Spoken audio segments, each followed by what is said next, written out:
Pour mieux comprendre le réchauffement climatique, il est essentiel de comprendre ce qu'est l'effet de serre.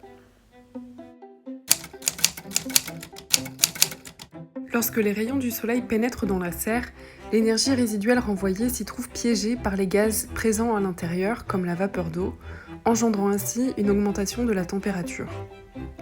Le phénomène d'effet de serre qui se produit sur Terre suit le même principe.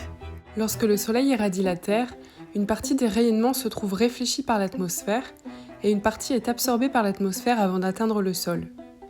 La majorité du rayonnement solaire parvient jusqu'à la surface de la Terre où elle est absorbée par le sol. La surface terrestre émet alors simultanément un rayonnement infrarouge et seulement 5% de ces rayons infrarouges parviennent à s'échapper. Le reste est emprisonné par les gaz présents dans l'atmosphère comme la vapeur d'eau naturellement présente, mais aussi des gaz émis par l'activité humaine. C'est ainsi que la température terrestre augmente. Depuis l'ère pré-industrielle, la température a augmenté de 1,2 degrés Celsius. Nous pourrons seulement limiter l'augmentation de ce réchauffement, mais il est impossible de le diminuer, en tout cas à l'échelle de l'humanité.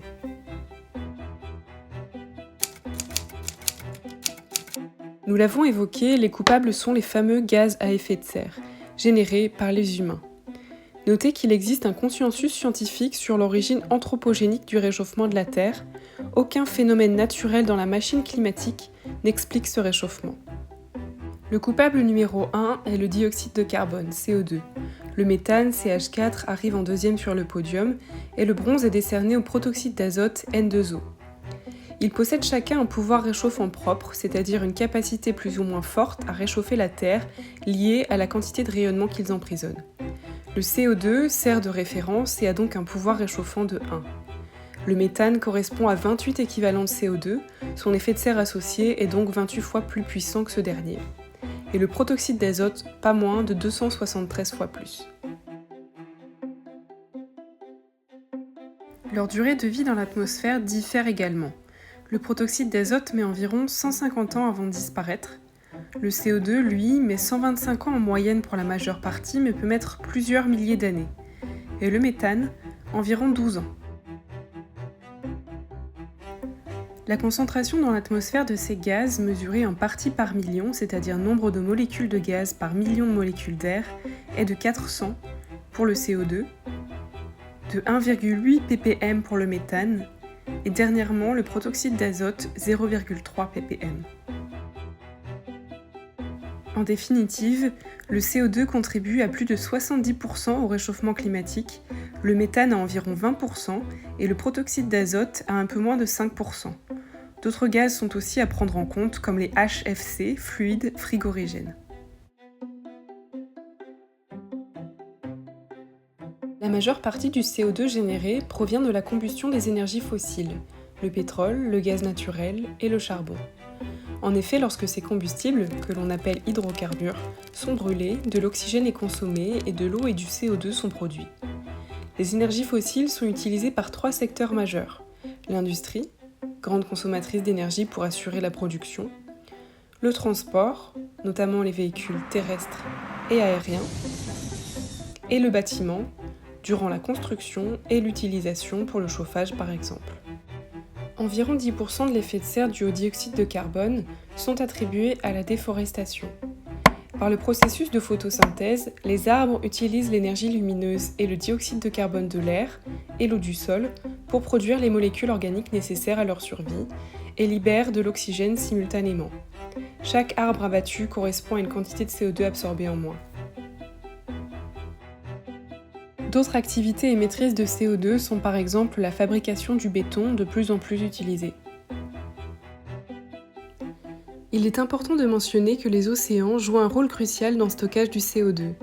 D'abord parce que ce gaz se dissout dans l'eau, un phénomène facilité par la circulation océanique. On estime d'ailleurs que l'océan concentre 50 fois plus de CO2 que l'atmosphère. Ensuite, l'écosystème planctonique, grâce à l'énergie solaire et au carbone, va produire de la matière organique par photosynthèse. Le carbone est aussi utilisé sous forme de carbonate pour constituer le squelette du plancton. Lorsque les organismes meurent, le carbone est alors stocké dans les fonds marins. Ces mécanismes physiques et biologiques font de l'océan un véritable puits de carbone, atténuant le réchauffement climatique. Mais cet équilibre est cependant de plus en plus menacé par l'acidification de l'océan entre autres, causée par une trop forte concentration de CO2 dans l'atmosphère. Près d'un tiers du méthane présent dans l'atmosphère provient de l'élevage des ruminants, bovins, ovins et caprins. Les aliments qu'ils ingèrent atteignent leur estomac, et plus précisément le rumen, où des micro-organismes s'activent pour fermenter la nourriture. Les glucides sont alors convertis en acides gras volatiles, une source d'énergie, et en méthane. Ces molécules de méthane vont alors s'échapper par les orifices anal et buccal de l'animal. Presque un quart du méthane anthropique est dû à la culture du riz. Comme le méthane est un gaz qui se forme dès qu'un composé organique se décompose en l'absence d'oxygène, il est généré au fond des marécages qui composent les rizières. 15% environ proviennent des mines de charbon. Le méthane est d'ailleurs le principal gaz constituant le gréseau. Enfin, le méthane est libéré lors du pourrissement à l'abri de l'oxygène de l'air, d'ordures ménagères des décharges. Et parmi d'autres sources de méthane, on trouve les incendies et les fuites dans la chaîne gazière. La grande majorité de l'effet de serre anthropique du protoxyde d'azote est due à l'utilisation d'engrais azotés sur les cultures. Durant le processus de nitrification, l'azote est transformé successivement par les bactéries du sol en ammoniac, nitrite et nitrate, des réactions qui libèrent du protoxyde d'azote. Le nitrate constitue la forme azotée la plus facile à utiliser pour la plante. Et durant le processus de dénitrification, qui permet la conversion du nitrate à nouveau en azote atmosphérique N2, du protoxyde d'azote est libéré à nouveau.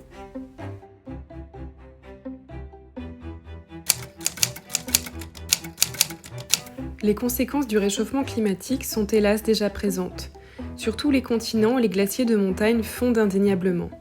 Cette fonte, associée à la chaleur qui dilate l'eau, entraîne la montée des eaux.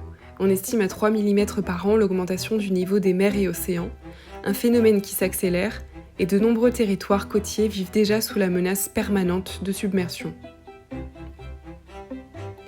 Autre conséquence du réchauffement climatique, tornades, ouragans, cyclones et typhons destructeurs augmentent en fréquence et en intensité depuis une vingtaine d'années. Tout aussi ravageurs, les incendies géants se multiplient, que ce soit en Amazonie, en Sibérie, en Indonésie ou en Australie. Un tiers de la population est également touchée par des canicules. Sur tous les continents, des records de chaleur sont battus année après année.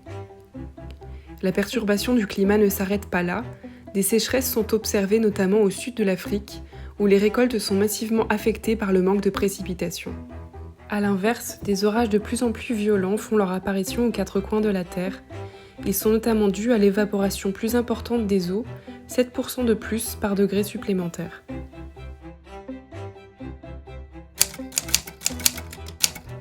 Si vous souhaitez diminuer votre empreinte carbone, voici quelques actions à impact. Parmi les plus évidentes, utilisez des moyens de transport moins émetteurs. Pour les petites distances du quotidien, si vous pouvez difficilement vous passer d'une voiture, préférez les voitures légères, moins consommatrices, ou les voitures électriques. Encore mieux, prenez les transports en commun ou votre vélo, une pratique qui a l'avantage d'être bonne pour la santé. Pour les grandes distances, remplacez l'avion par le train. Si nous comparons les empreintes carbone de chacun de ces modes de transport, nous observons clairement une différence. La voiture thermique génère 0,25 kg de CO2 par kilomètre et par véhicule, l'avion génère 0,18 kg de CO2 par kilomètre et par passager, et la voiture électrique 0,1 kg de CO2 par kilomètre et par véhicule. Le tram et le train ont des émissions relativement très faibles.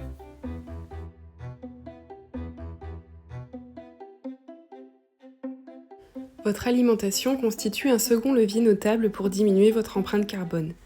Manger moins de viande est une bonne première étape. 2 fois par semaine sont suffisantes pour des apports en protéines et fer adaptés. Si vous tenez à votre morceau de viande quotidien, réduisez les quantités. Le mieux reste les plats végétariens qui peuvent vous apporter tout autant de nutriments.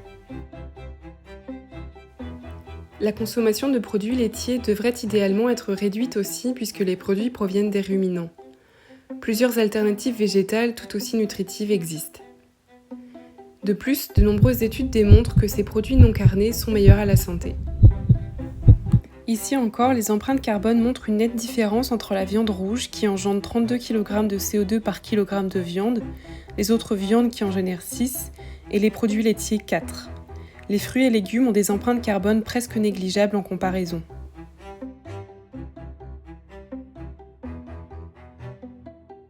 le domaine du logement, les émissions de gaz à effet de serre peuvent être évitées en isolant son habitat pour éviter les fuites de chaleur l'hiver et préserver la fraîcheur l'été, diminuant ainsi les besoins en chauffage et climatisation énergivore. Autre action possible, consommer durablement. Préférez les produits locaux qui n'ont pas été acheminés par des camions depuis l'autre bout du continent. Et en tant que consommateur, vous avez aussi le pouvoir de choisir un produit plutôt qu'un autre parce qu'il respecte les normes environnementales de production.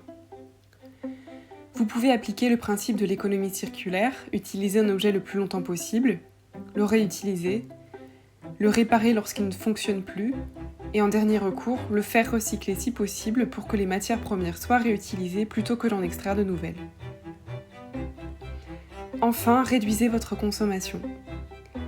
Certains de ces objets qui vous font envie sont peut-être superflus. Vous ferez alors des économies pour des projets qui ont du sens, comme la rénovation de votre logement. Vous pouvez également faire le choix d'une banque qui ne finance pas de nouveaux puits de pétrole, mais plutôt des projets solidaires ou écologiques. L'empreinte carbone de votre épargne sera largement diminuée. Si vous souhaitez vous mobiliser activement pour l'environnement, rejoignez une association pour sensibiliser le public, interpeller les élus ou mettre en place des actions environnementales sur le terrain. Le tissu associatif réalise d'impressionnantes actions pour la planète. Et enfin, puisqu'une transition écologique peut difficilement se faire sans légiférer, votez pour des politiciens qui ont un programme écologique ambitieux, que ce soit pour les présidentielles, les législatives, au niveau européen ou au niveau local.